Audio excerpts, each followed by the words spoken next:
love this book. I love um, just these unexplored, unearthed stories of not only, I mean, it happens to be jazz, but of like this American tapestry of things that no one has any idea about. I mean, this is the reason why podcasting is such a luminary world because we just had no idea. No, there's probably very few people that I would consider jazz historians that would have any idea that this even happened, that this was a part of the lexicon of so many amazing players that were a part of this.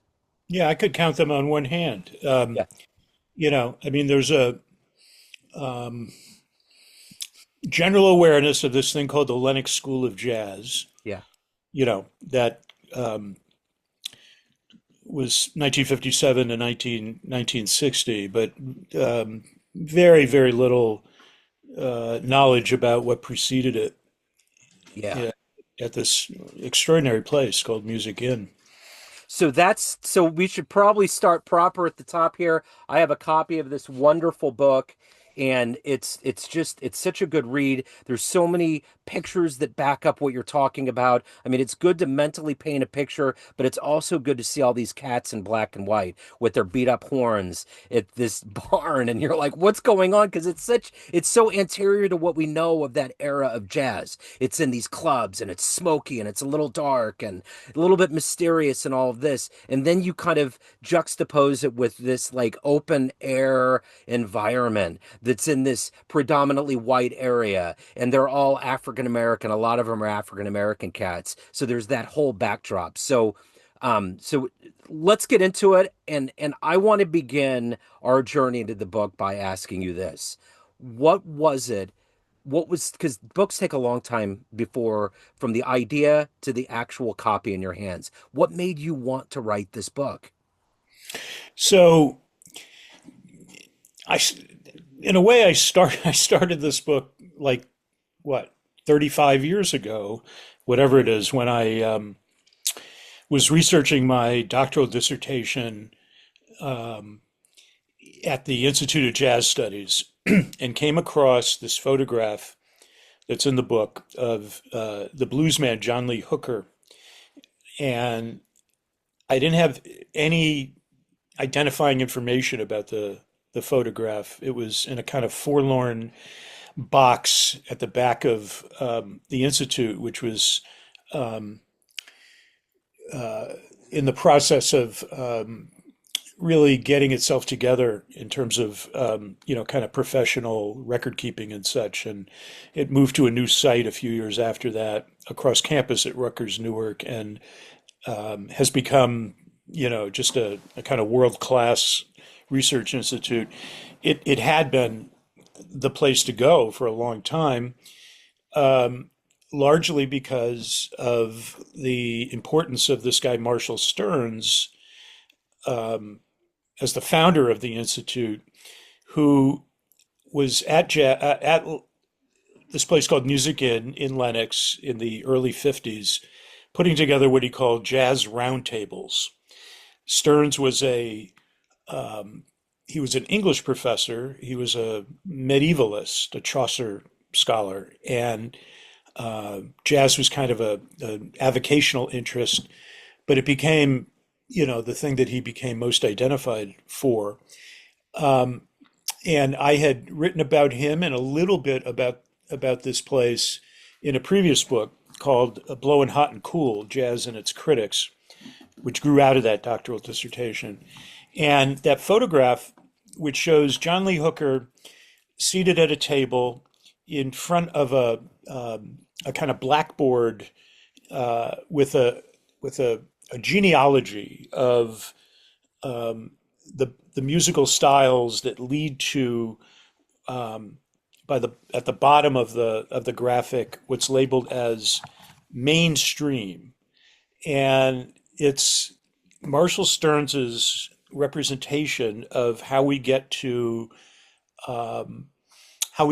what's being called the jazz mainstream or mainstream jazz in the 1950s, with all of these different kind of um, uh, source musical styles that uh, that go from, what we would now call country music or bluegrass to the blues. The blues is kind of the spine that holds the whole thing together. And the Yeah. reason John Lee Hooker is there is because Marshall Stearns is so committed to this idea of a kind of an evolution that leads to the jazz mainstream, which he theorizes as being organized around common ingredients like the blues and swing feeling, swing rhythm, etc.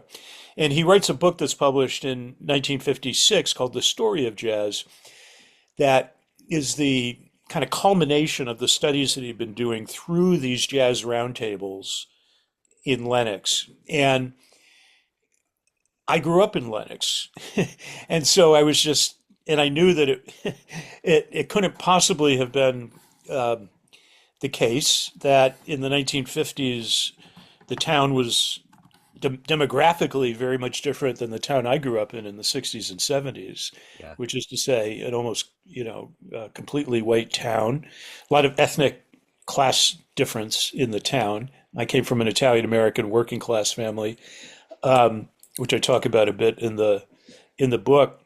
And so I'm just sort of intrigued by what it was that was going down at Yeah. this place that I knew from a place called Music Inn that I knew in the 1970s for its rock concerts, some blues, some reggae. Uh, Bob Marley played one of his last concerts at Music Inn. Um, a young Bruce Springsteen before he was Bruce Springsteen, the band, Joni Mitchell, et cetera, et cetera. And that photograph, spoke to a different moment in the history of this place. Eventually, I tracked down the photographer, a man named Clemens Kalischer, who had a gallery in Stockbridge, Massachusetts, one town south of Lenox. And I just happened to come across it in the marquee that he put out on the sidewalk to advertise the gallery, which was down an alleyway. And I walk in and I said, well, what can you tell me about this photograph? And he says, well, I took the photograph in 1950. This was Clemens Kalischer. And so he was somebody I got to know pretty well over the next 15 years. And his story is really interesting. And because I had already written a bit about Music in that earlier book, when I came back to it, I was most interested in the photographs because I thought the photographs, not just the Kalischer ones, but the Kalischer ones in particular, as you say, they illuminate the story I'm telling, but they tell all kinds of different stories. And it turns out to be really hard to get a publisher interested in. I was envisioning it as a kind of coffee table book, big book, Yep. with full page, photographs.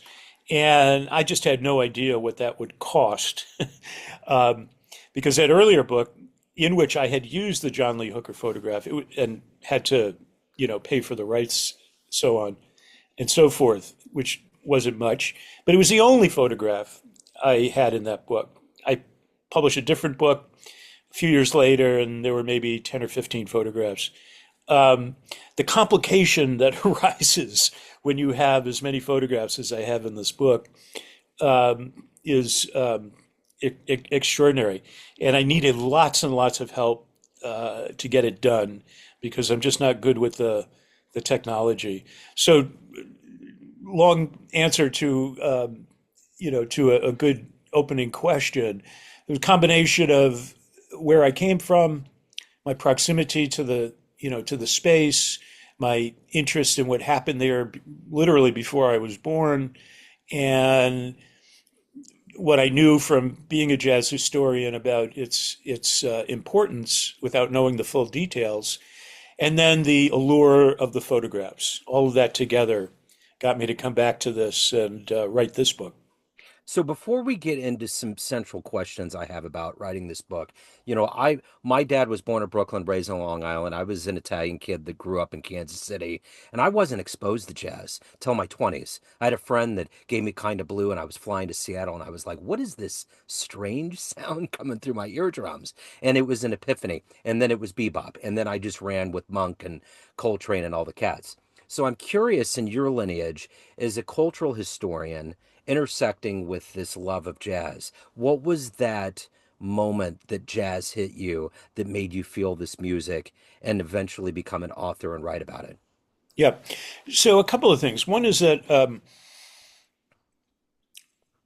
I I didn't hear a lot of what we would now call jazz growing up, um, except for big band music, and it was mostly Glenn Miller, Benny Goodman.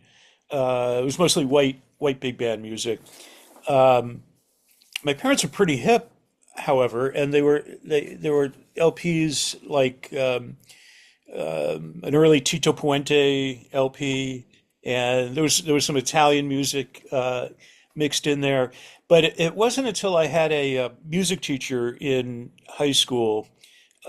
He was the band leader, and we were he had us. I played drums, and he had us playing these jazz charts, and um, I could tell very quickly that I really needed to up my game pretty considerably if I was going to be, somebody who could be even a mediocre jazz drummer.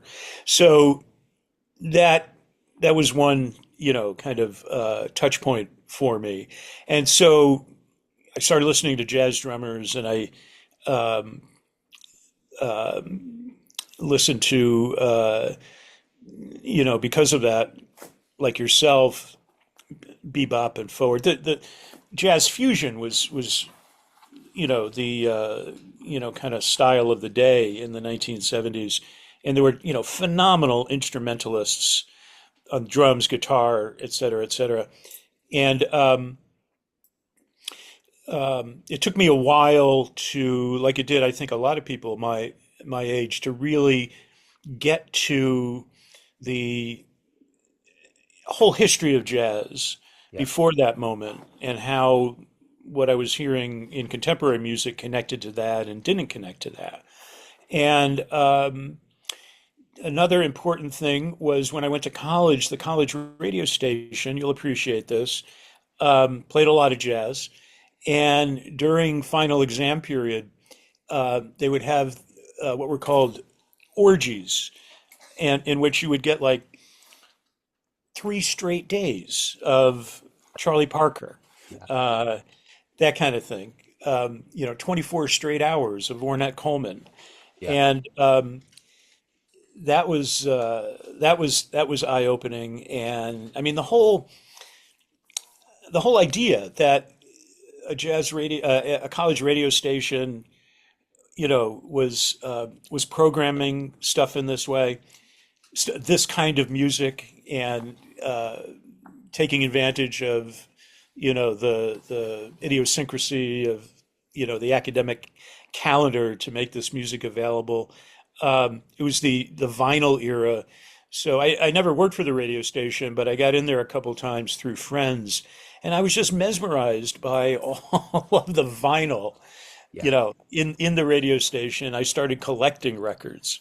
I think that's a pathway in for a lot of people. So I start going to these used record stores, and I'm reading liner notes, and spending what money I had, sort of building up a collection. Then I get interested in the writing about jazz, reading people like Nat Hentoff Mhm. and Amiri Baraka, um, Leroy Jones slash Amiri Baraka, Dan Morgenstern, and others. This is what led to my interest in writing a book about jazz criticism, because I was fancying myself a writer, a pretty good writer at the time, and I just couldn't imagine myself writing in the way that these people were writing about this thing. Um, it, I think writing about music, what is that expression? Writing about music is like dancing to architecture, Yeah, right. variously attributed to Elvis Costello, Thelonious Monk, and others. Yeah. Um, Whitney Balliet in the New Yorker was another person I was reading, and they all had their different styles, and they were focused on different things, and I just got super interested in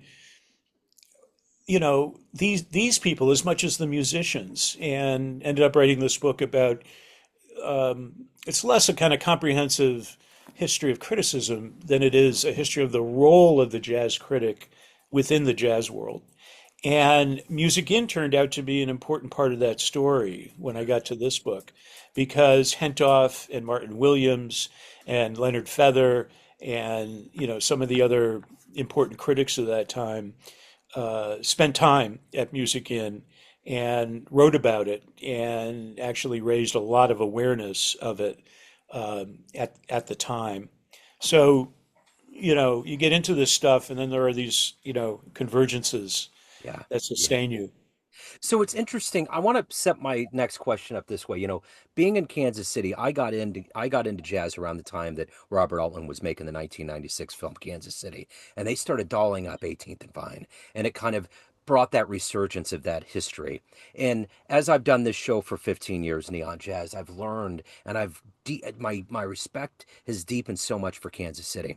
I had no idea there was these things going on. Of course, we have the most famous export in Charlie Parker, and there's Pat Metheny, and there's all these little stars in the sky, but there's this rich tapestry of all of the cats that have been a part of this scene. And I think about you living up there and discovering the barn, discovering this greenhouse, this ice house, this place that you lived that had this whole other side of the moon to it. How much of that has deepened your respect for not only where you grew up and where you're at, but this art form we call jazz music?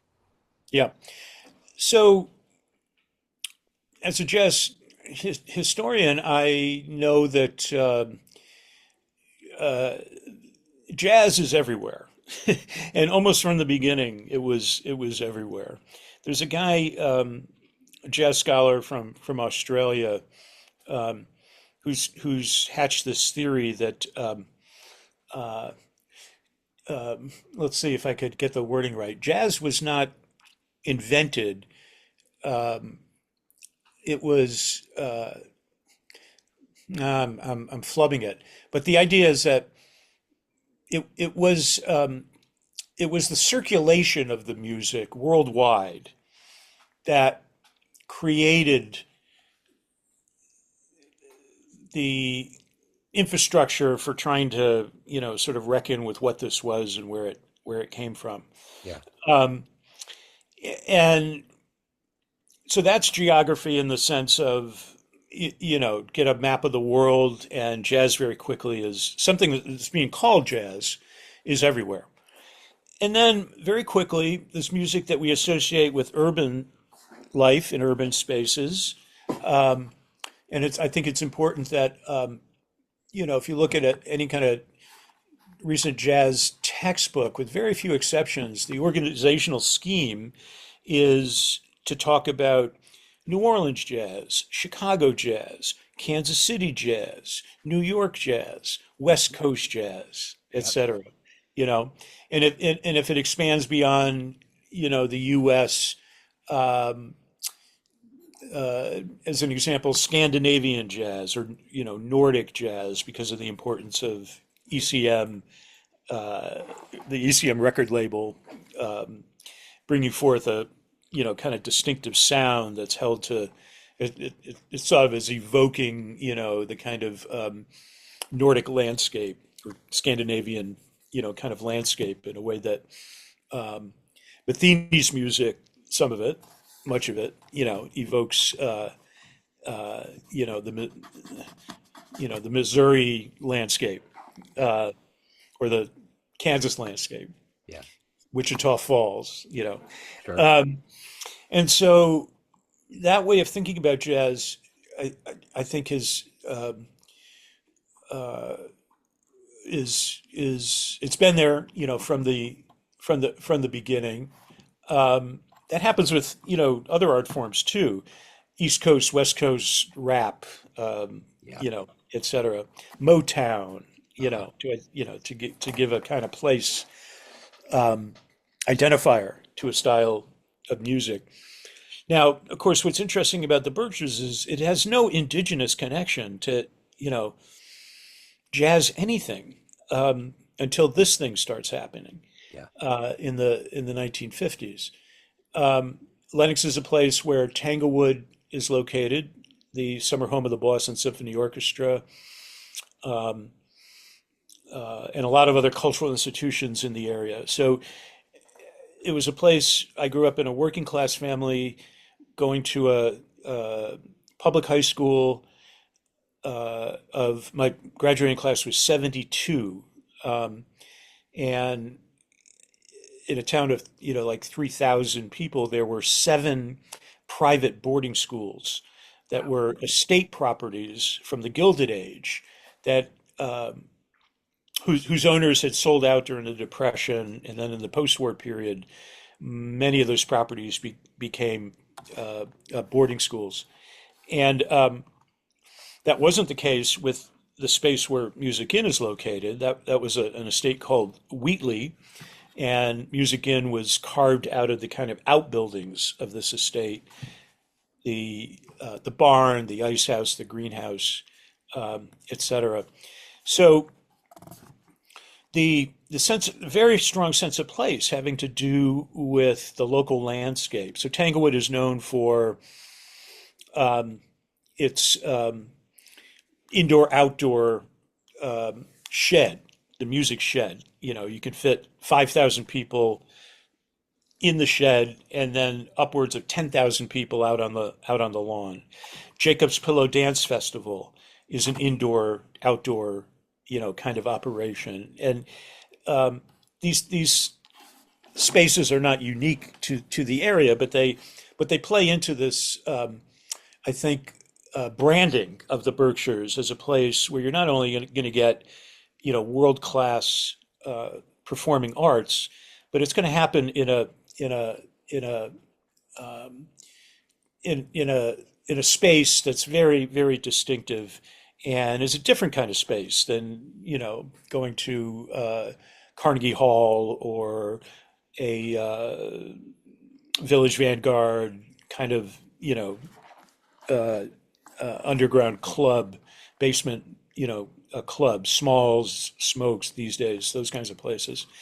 And it in the book, I talk a lot about how a discourse about the pastoral connects with all of this, and so you got jazz coming from other places, but and African American musicians, white musicians who are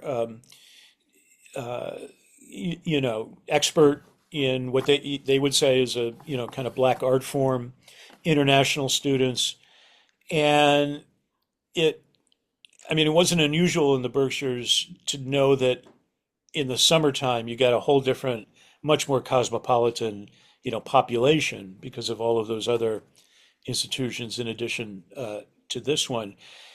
Um, but there was a sense that there was just something really, really special and distinctive about these places. And it it took a long time for me to understand what a privilege it was to grow up in such a place and to get exposed to the arts, um, mostly in the summer, but not only in the summer, and that really had a lot to do with my becoming somebody who's a cultural historian of the arts, and my interest in thinking about jazz as not just a kind of story about how we get from Louis Armstrong to Wynton Marsalis, but also a story about place, race, geography, etc. So when you walk into a project like this, there's all of these things that you're going to try to bring to light to weave together this narrative, which is such a wonderful story. What were the things that you learned and discovered that was the most surprising about getting into the guts of this story? Mm. Most surprising. So I learned, I should say, I learned so much more than I wrote about, 20 years ago when I first touched this material, and that came from now having had the time to get into an archive that was left by the impresarios and proprietors of Music Inn, Stephanie and Philip Barber. They left their Music Inn related materials at the Lenox Library, a place I'm very, very familiar with, having grown up in the town and used the library all the time. And I'm very close still with a particular librarian was very helpful in helping me navigate um, those items. And it was largely big, kind of binders full of press clippings, but also some of the Barbers' own, correspondence, some of the, kind of first drafts that they wrote of press releases. And I should say at this point that this is a really interesting couple. Philip Barber was a man of the theater, one of the founders of the Yale Drama School. He was at a critical time the director of the New York chapter of the Federal Theater Project. He starts a public relations firm in the late 40s and hires this young woman, Stephanie Fry, who was a fashion journalist at the time. They get involved romantically. They have been coming up to the Berkshires to go to Tanglewood and the theater festivals, and they say, we gotta dig in here. This is a lifestyle that we would like, in addition to keeping the PR firm going in New York. So learning more about the details of their story was illuminating because I got to know Stephanie a little bit Yeah.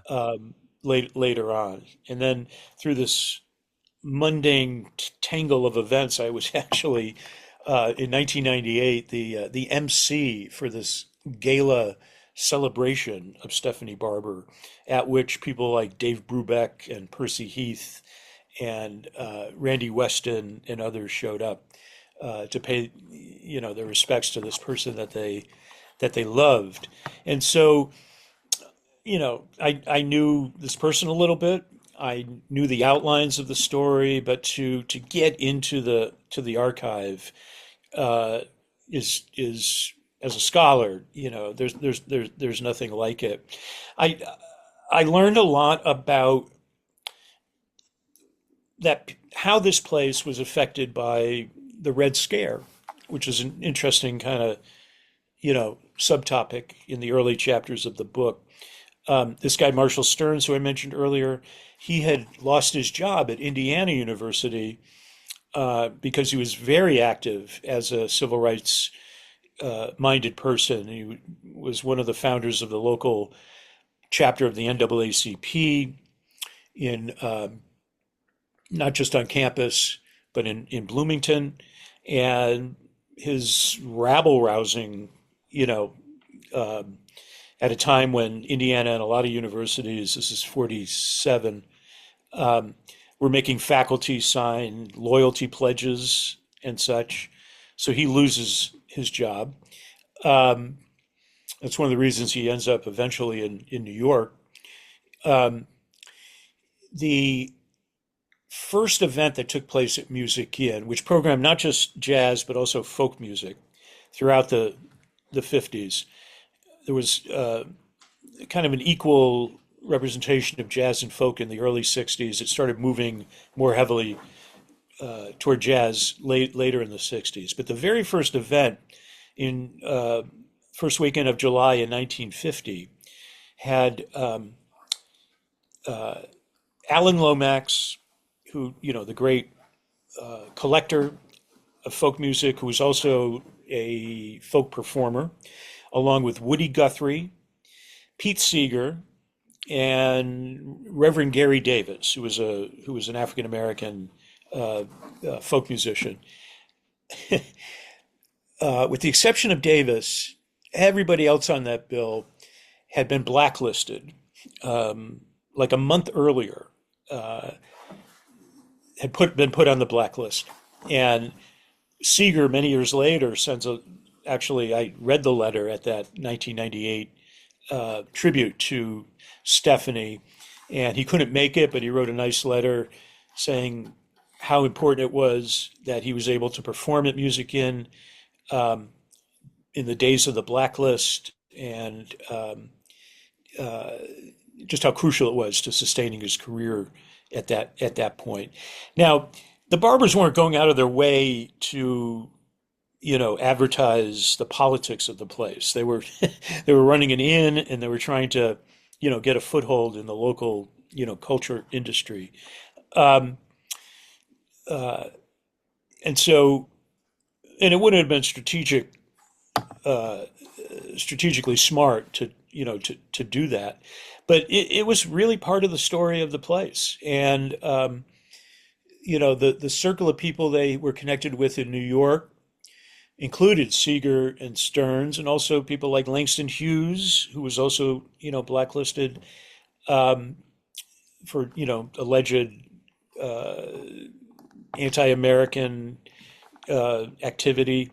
Now, so Music Inn is this place that is sort of a refuge for these people in the 1950s. By 1956, Marshall Stearns is hired by the State Department to be the person who goes with Dizzy Gillespie, uh, on the jazz tour Yeah. of the Middle East. Hmm.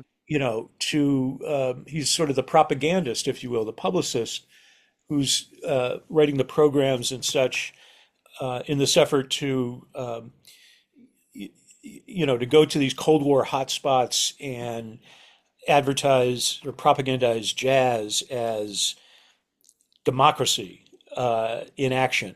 And isn't this so much better than what the Soviets are doing?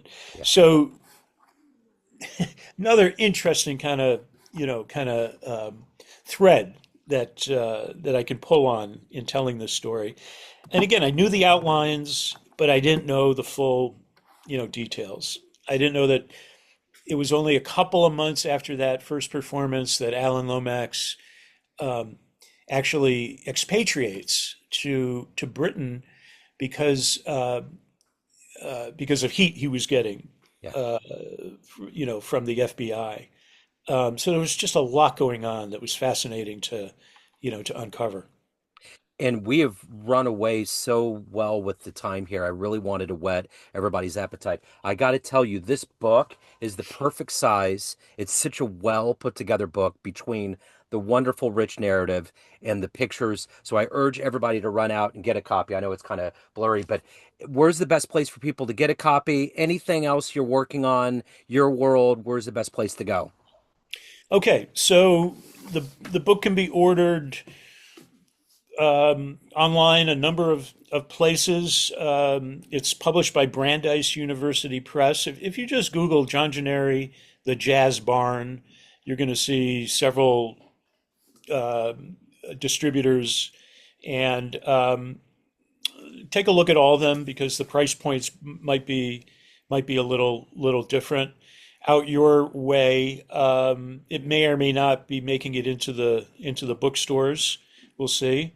Um, what else am I working on? So my the book I wrote before this was called the book between the two jazz books is called Flavor and Soul: Italian America at its African American Edge, and it's about cultural affinities and intimacies between African Americans and Italian Americans that unfold even as these two groups are there's a lot of friction, political friction, and a very, kind of tangled, kind of social history. And I've been very fortunate to see that book read by people who are interested in doing more with the topic. And I find myself now collaborating on the making of a documentary film that we're calling Black Italian, one word, capital B, capital I. And we're filming in New York, New Orleans, and Milan. Wow. The New Orleans part of the story is heavily focused on jazz and the Sicilian presence in early New Orleans jazz in particular. That's wonderful. I love it. I will put all these links in the show notes. John, what an absolute joy. Thank you, sir. It's been an honor and a joy. I appreciate you taking a minute out. I can't wait to profile it on Neon Jazz. So thank you. Thanks so much, Joe. Enjoyed it immensely. Absolutely. Me too. Neon Jazz.